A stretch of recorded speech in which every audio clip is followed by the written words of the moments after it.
Assalamualaikum warahmatullahi wabarakatuh. Waalaikumsalam warahmatullahi wabarakatuh.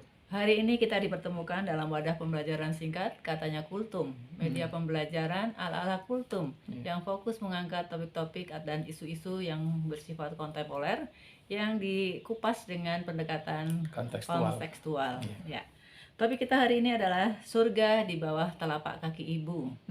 Ya, alhamdulillah sudah hadir di tengah-tengah kita narasumber kita Abu Salman, yang sepertinya sudah siap dengan beberapa pertanyaan yang sudah kita siapkan dari awal ya. Pertanyaan pertama ya, apa sih sebetulnya dasar sa'i dari adanya idiom yang cukup populer ya.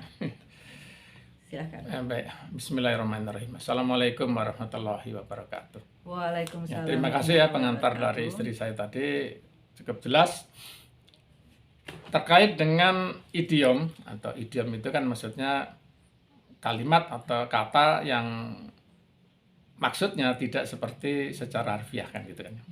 Jadi surga ada di telapak kaki ibu, atau yang dalam bahasa Arabnya itu al-jannatu tata akdamil umahat ya. Itu sebenarnya tidak terdapat di dalam hadis manapun. Hadis itu adanya ya dalam hadis sahih, yang diakui sahih tidak ada. Itu terdapatnya dalam buku yang dikarang oleh Ibnu Adi. Itu justru judulnya adalah kumpulan hadis-hadis dhaif gitu ya, kumpulan hadis-hadis lemah. Jadi dengan demikian memang hadis itu lemah, yang kalimatnya seperti itu gitu. Itu secara syar'inya gitu. Jadi secara syar'i idiom tersebut tidak berdasarkan pada hadis yang sahih ya. Tapi justru ada di kumpulan hadis orang yang ngarang itu memang sengaja mengumpulkan hadis-hadis yang lemah, yang dhaif, yang palsu. Nah, kalau dhaif berarti dalam implementasi bukan menjadi suatu rujukan yang kita harus ikuti. Begini, jadi kita pelan-pelan. Jadi kenapa timbul hadis yang dhaif tadi?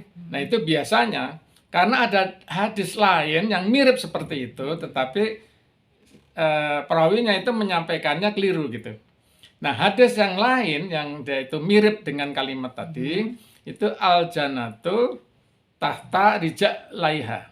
Nah, itu kalau dalam bahasa Indonesia secara harfiahnya itu adalah surga itu ada di bawah kakinya gitu. Nah, ini hadis itu setidak-tidaknya adalah sanadnya hasan, sehingga ada sebagian besar ulama juga menganggap itu sebagai sahih ya. Jadi itu ada di riwayat, ada 3 kalau nggak salah itu, An-Nasa'i, kemudian Ibnu Majah juga ada di mana ya. Jadi di Ibnu Majah sama satu lagi adalah Ahmad ya. Jadi ada di 3 itu. Jadi dengan demikian setidak-tidaknya sebagian besar ulama masih menganggap itu hasan.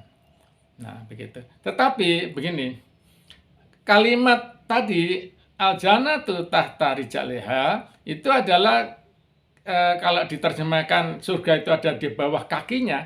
Nah, ini kakinya itu mengacu apa? Berarti mengacu kepada kalimat di depannya. Dan bahkan sebenarnya terjemah rijak laiha itu bukan lagi menjadi kaki.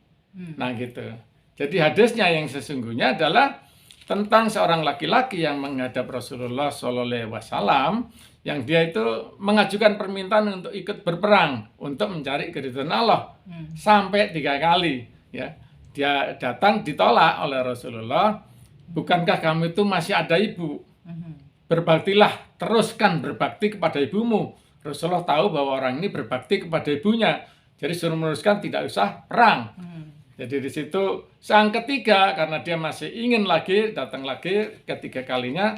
Nah, Rasul mengatakan hal yang sama, bahwa kembalilah untuk berbakti kepada ibumu. Disitulah ridho Allah ya gitu. Nah, itu ditutup dengan kalimat al-jannatu tahta rijak laiha. Sehingga kalimat yang tadi secara harfiah adalah surga itu ada di bawah kakinya, itu rijak laiha. Tetapi dalam pengertian yang panjang tadi, sebenarnya artinya adalah surga itu ada di dalam perbuatan berbakti kepada ibumu, begitu. Jadi rijak laiha itu dalam pengertian itu, gitu ya.